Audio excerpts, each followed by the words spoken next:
Perfect. Just get something to dry that off.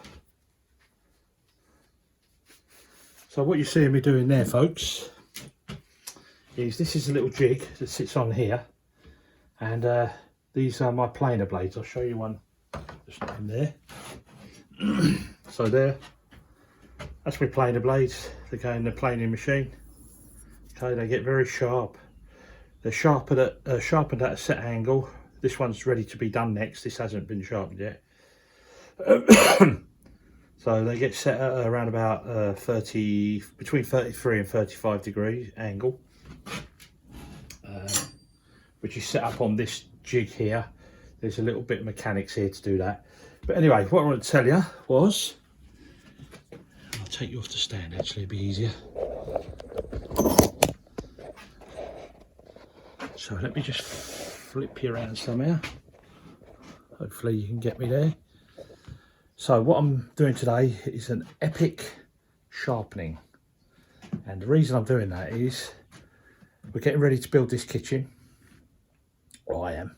And the most important thing, especially in carpentry and woodworking, is that you make sure all your tools are sharp and they stay sharp. So when you're say like if you're just doing a little job, you're paring out or something, or you're mortising, if you've done that job on the day, then you just give your chisel a little hone, or your blade or your planes, and you hone them up each time you use them, so you're keeping tools sharp all the time. So let me just take you around here and show you some tools I've done. So I've sharpened all these here, okay, and here, this one here. So you might get a glint of the light on there and see how sharp that is. Okay, it's razor sharp. I can actually shave with every one of these chisels if I wanted to. They're that sharp. There's another one. Okay, so all the tips of them are really razor sharp. And the backs, I always polish the backs as well, my chisels. These chisels here that I'm setting up here are all to do with making the kitchen. So I've got some paring chisels, I've got some lightweight mortise chisels, so I'll be cutting out mortises in the face frames, doors, and they're all going to be done by hand. And this is the chisel now I'm just about to sharpen. So I'll set myself up and I'll show you the little procedure. I'll go through that if you're interested, of how I keep my tools sharp. Okay, let me just show you this one as well. So that one's nice and sharp as well. It's like a samurai sword. And even sharpened my marking tool. This is for line marking, when you're marking out the shoulders of the tenons. I use this tool. It's both ways, both sides, so I can go from that side or turn around and come this side around. Then I've got a lot of planer blades. There's 3 blades in each. This is the planer here, actually. It's under here, and it takes 3 of these blades here. So I've got 2 more to do here, and 1 that's in the jig. And as we come back over here, I've got 3 there to do. Believe me, there's 3 there. There you go. And there's 3 there as well to do. And all this takes a long time, you know. That's taken me best part of probably 3 or 4 hours to get them that lot sharpened. But it weren't just that. I don't think you'll be able to see these down here. In my box, my toolbox, don't know if you'll see them. There's all my planes. These are all record planes.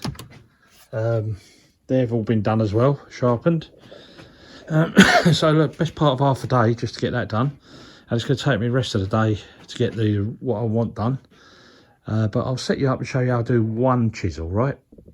Okay, here we go. First, just show you how to do a chisel on this device here. This is Tormek, something it's called, yeah. I've had it for years, this one. Basically, what we do is, on this chisel here, this is a mortising chisel, and this is for bashing out holes to put tenons into, okay, mortises. And I always set these around 30 degrees on this bevel, okay. That's just me preference. Some people like it different, 25, whatever, but I like it at that. So what I do is I put it in this jig here that holds the tool. The first thing I do is I check it square to the jig, so that means that is 90 degrees to that, which is important. I lift it up and touch the wheel.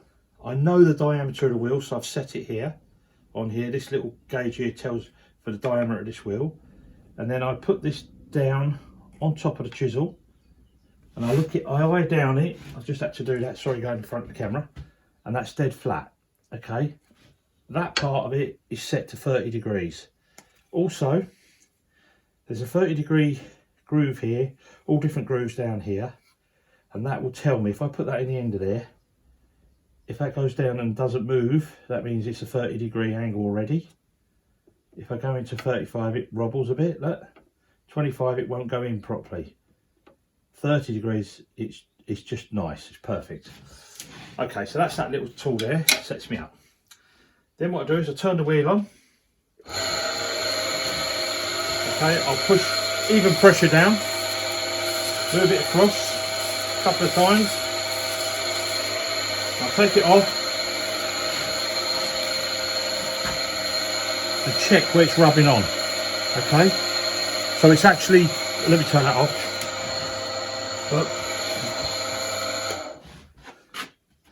So I'm checking that it's rubbing on the front edge of this chisel, which it is, okay, and it's just slightly the back edge of here.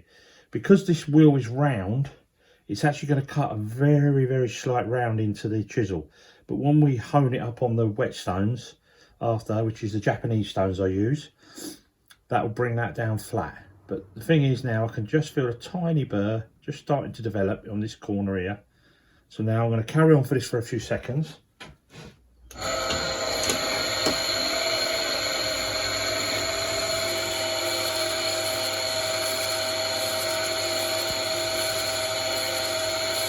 This wheel's been set on a coarser grade. Okay, and how I do that is with this stone, I have a coarse and a fine. If I just rub that coarse on, it will set the wheel up as coarse.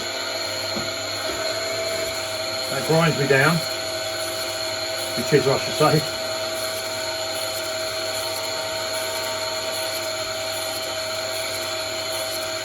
I'll just take that off and have a little check.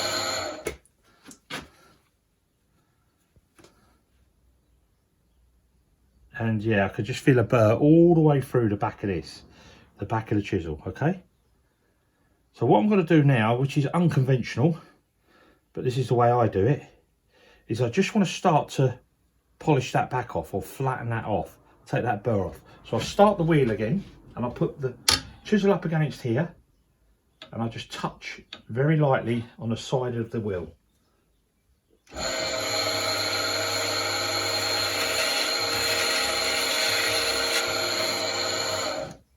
Okay, that's just give me a little bit of a polish. I'll just do that again, actually, it's not enough.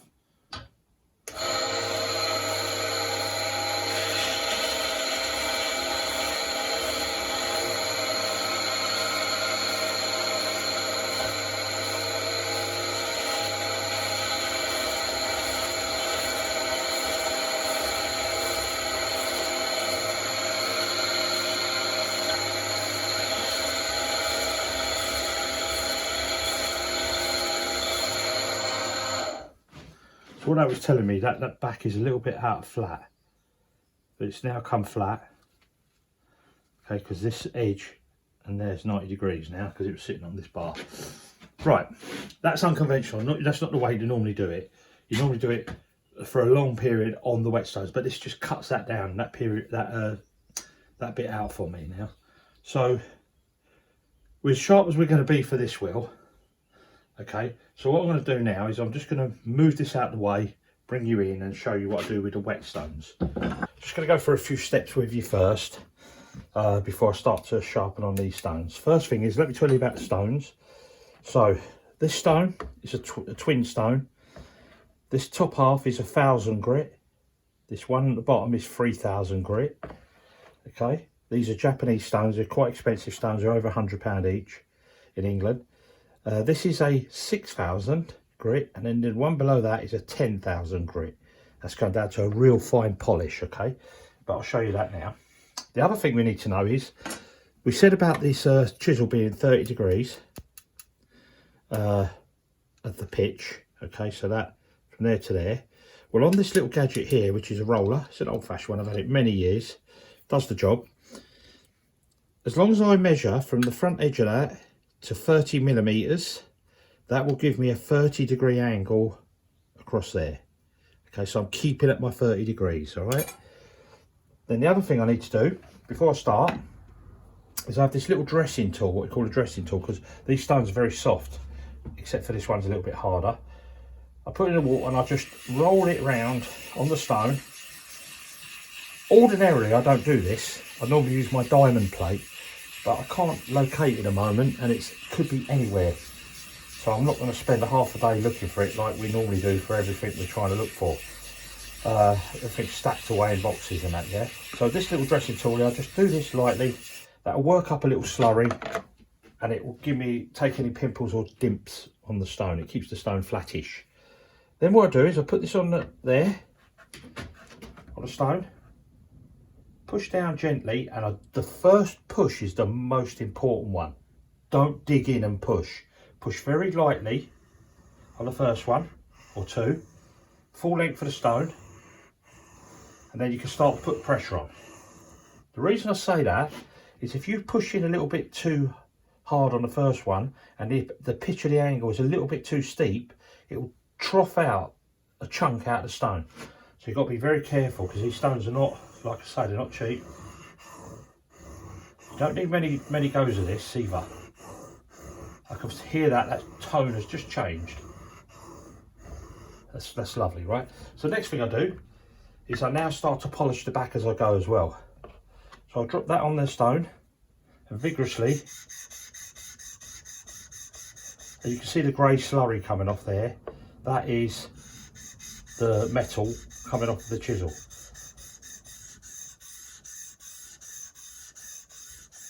Okay, wipe the chisel. Start to see it polishing up a little bit. It's a bit of a burr on the front edge now. That will come off on the next stone. So what I do is turn the stone over, because I'm now going to 3,000 grit. Right, I'm going to be doing a little bit more sharpening now, and then the next process is polishing. Okay, so once again, very gently on the first one, and then start to push. I don't know if you can hear that. That's metal coming off of the chisel, which is sharpening. And you can see the grey slurry that's on there.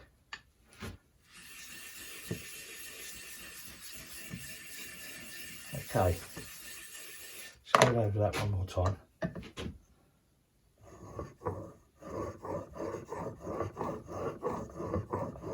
And there we are.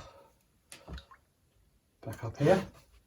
This is my process, because I'm using a paint thing. I can't find my tray. I've got a tray, a flapping stone, and a couple of more of these stones stashed away. I've got to find them. Back on there again.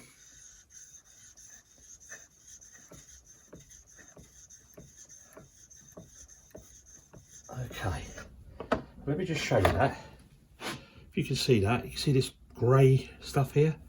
That's the actual metal coming off of the chisel, telling me it is sharpening. It's getting a full contact as it's going up and down this stone. Okay, these are Japanese stones. Like I say, they're quite expensive, but they're fantastic. There is no better way of sharpening your tools than with this sort of thing. Okay, that's getting really sharp now, right? I can feel that when I touch it with my, it's going in between the little grooves in your skin. I can actually feel it hooking in there. It's starting to hook me. Okay, so that's getting sharp. Now we go down to the polishing stage. So we start with 6,000, and this one you do want to definitely get a little bit of a slurry up. You can see there's a little dig there where I got a bit vigorous, but that will come down as when I get my diamond stone and flatten that off again. That will come out, And actually doing it with this one would bring it down eventually, but I don't want to go too far with this one because I want to keep full surface contact with a diamond stone to get that out. Okay, so we start again, nice and gently on the first one, and I can see straight away black's coming out of the chisel, the metal. Just polishing it up to a high polish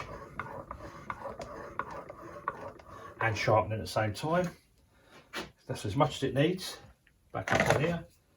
I've got to actually put a stone underneath that, sorry, because I'm not high enough. I'm working out of a paint tray, a painter's tray. Okay, so again.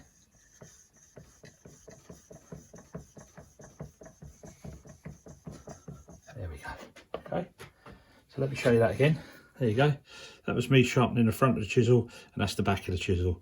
So you can see, get that slurry. Now I'm going to turn this over, and we're going to do the final part now. Okay,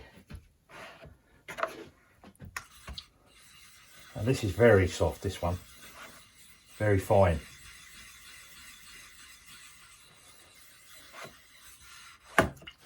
Oh, soaked myself in the process. Okay, so once again, nice and slow on the first one, and then away.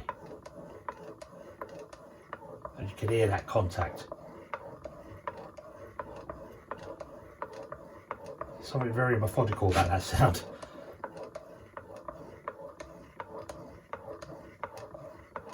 It's like a machine, isn't it? Then one more process. Well, there's another process after this. I'll show you that as well. Let's finish with the stones now. So we're not going to be using the Japanese stones now after this one. Okay. There we go. So let me just dry that off. Try and give you a little bird's eye view of that. Don't know if you can see that, guys. But it's like a mirror there. Starting to polish up nice on the back. It still could do with some work, but I'm happy with that because this isn't a fine paring chisel. This is a mortising. This is bashing out, but it is razor sharp. Okay. I'm only lightly touching that. I don't recommend anyone doing that, but I can get a feel for these things. That is really sharp. Okay, and those out there who are a bit more acute will notice there's a little bit of a hollow in the front edge of this chisel, and that's obviously from working on the wheel. But as you start to hone down now, that will come out. You don't need that. It's that front edge you need, the sharpness. Okay, I don't know if I can show you if it takes me hairs off. See that? Taking it. I don't know if you can see that, but that's actually shaving the hairs off me. Okay. So that's ultra sharp. So next, there is one more thing we've got to do. I need to, you'll have to bear with me because I've got to move this.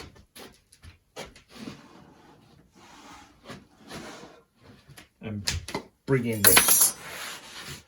And this is a critical part as well. So I now take it out of the jig. Okay. Or out of the roller. Okay, and this is a lever. This is a piece of leather on there with a little bit of compound on it. Okay, this is the finer leather, that's the thicker leather, but I don't need the thicker leather because the stone is finer than this, but it's not as fine as this.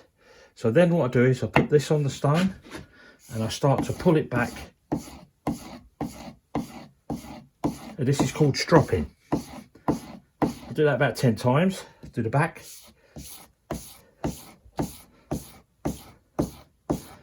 And then I'll just go down to 9,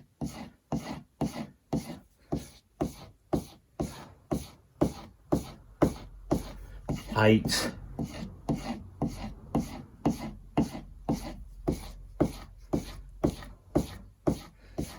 and I'll do all that all the way down.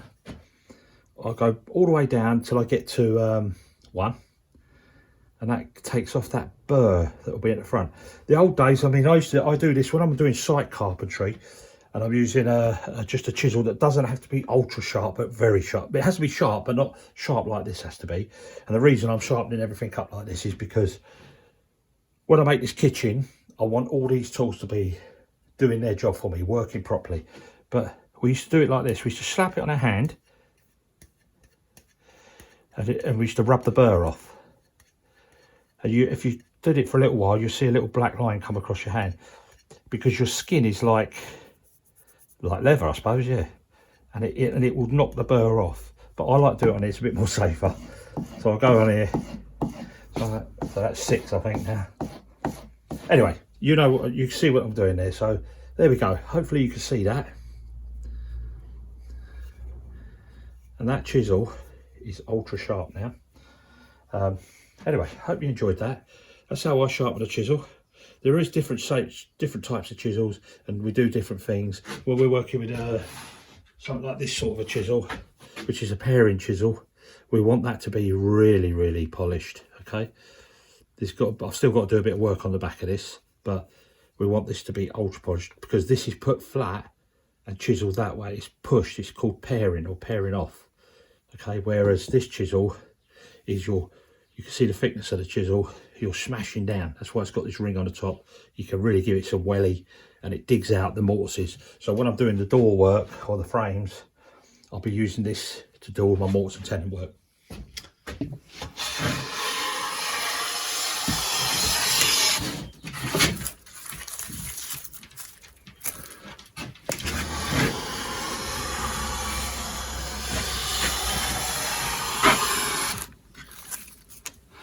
There you go.